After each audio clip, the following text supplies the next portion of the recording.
En compagnie de Louis-Jean Cormier.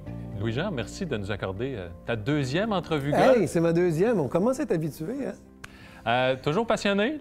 Toujours passionné de golf. Bien, ça se perd pas, ça. Je pense pas que je vais décrocher un jour. Puis en plus, on s'améliore d'année en année. Ça fait que, tu sais, c'est bien fait, le golf, pareil. C'est positif, il y a du positif. Oui. La première fois qu'on s'est parlé, tu as dit « J'ai commencé sur le tard, j'aurais aimé jouer à 10, 12 ans. » Comment, justement, tu as commencé sur le tard?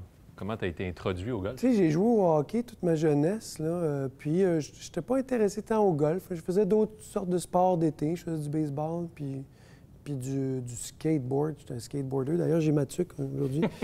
Mais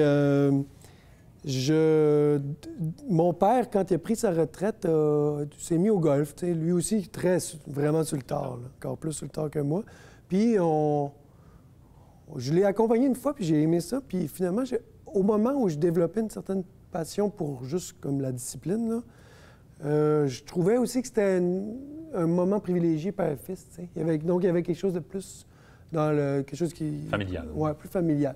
Plus dans les racines, puis tout ça. Puis donc, tu sais, à chaque fois qu'on faisait, par exemple, des grandes célébrations de l'Action de grâce ou des trucs comme ça, bien, on avait tout le temps des games de golf d'organiser avec le beau-frère, etc. Puis mon père. Donc, c'était un moment aussi à passer en famille puis en gang. Tu disais que ton père t'a initié, t'a mis dans l'aventure, côté la piqûre. C'est la discipline, c'est qu'est-ce qui venait te chercher, la passion, là, c'est un coup bien frappé ou c'est juste le fait de, OK, il y a tellement beaucoup de séquences pour réussir à bien frapper un coup de golf? Mais moi, je dis tout le temps que le golf, ça a tout pour attirer les gens qui ont des troubles obsessifs-compulsifs, comme moi. Tu sais, comme le côté difficile du golf, moi, je fais souvent le parallèle avec... c'est comme apprendre à jouer du violon, qui est probablement l'instrument de musique le plus difficile à apprendre. C'est une vie. Tu commences le violon, puis tu sais, il y a quelque chose qui est tellement profond. Puis donc, c'est ça, le côté difficile fait en sorte que tu vas être comme... Mais non, ça se peut pas que... T'as pas le choix. Je veux réussir, je veux comprendre. Je veux savoir comment. Puis, comme c'est difficile, au moment où tu fais un super coup, il y a une espèce de sécrétion de dopamine dans ton corps qui fait que, ah, OK, puis tu te rappelles souvent des très bons coups que tu as fait dans ta vie. Puis l'euphorie d'un trou d'un coup, par exemple, ou d'un truc, tu sais, c'est comme, ah, OK.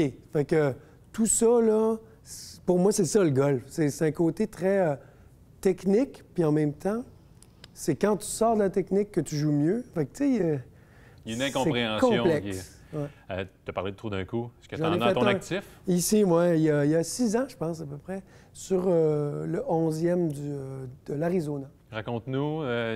Avec des amis, c'est drôle parce que ça, c'était un genre de coin où il y a un vent dominant. C'est tout le temps à peu près 145 verges, peut-être 140 verges. Puis, j'avais un fer neuf dans les mains parce que moi, je tape à peu près ça, 140 verges avec un fer neuf. Puis mon ami Richard Lafortune, qu'on appelle chef, qui joue tout le temps ici, Richard, il prend mon fer 8, puis il me le met dans les mains, puis il dit « Prends ça ». Je dis « Ah, ouais, même ça, je vais défoncer, etc. » Puis finalement, il avait raison. J'ai tapé une belle shot smooth de fer 8, comme à la TV, là, atterri derrière la pile, backspin, flouc, dans le trou, à danser, puis tout. Puis écoute, c'est l'euphorie, là. Tu sais, là, on lance les bâtons, puis finalement, le club ici, à Mirage, il nous donne une bouteille de champagne, puis une médaille, puis tout. T'as-tu des objectifs pour la prochaine saison, même si t'es pas compétitif? Oui, bien, j'ai des objectifs en général dans ma game, mais je commence à peaufiner là, certains aspects de mon jeu. Puis je trouve que j'ai encore passé beaucoup trop de temps sur le driving range, puis pas assez sur le chipping green. Puis je vois mon ami, justement, on en parlait tantôt, Jean-Philippe Vautier, autour d'un verre, faire des coups là, vraiment, tu sais, il fait à répétition souvent des chip-in ou, tu sais, être sur le bord de la... Ça, je fais jamais ça. Mes chips sont toujours... les coups d'approche sont toujours loin de la cope. Fait que, tu sais, je pense qu'il y a quelque chose là. Ouais. Oui, puis effectivement, c'est peut-être la partie du jeu qui pardonne le plus, qui répare le plus. Ouais. Un mauvais jeu long, je sais pas. Un bon jeu court, là, c'est toujours... Un bon jeu court. Dernière question. Si tu avais écrire une chanson, composer une chanson sur le golf, ça serait quoi le titre? Je pense qu'elle serait mauvaise, cette tune-là. C'est pas très sexy, le golf, quand tu y penses, au niveau...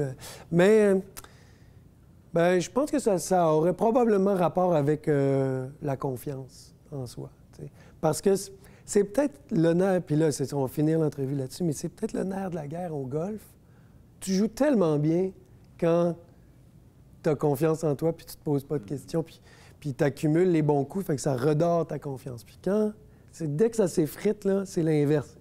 Donc, c'est une espèce de cercle vicieux. Jean Cormier, merci pour ces messages philosophiques. Ça fait plaisir. On te souhaite une bonne saison. Merci.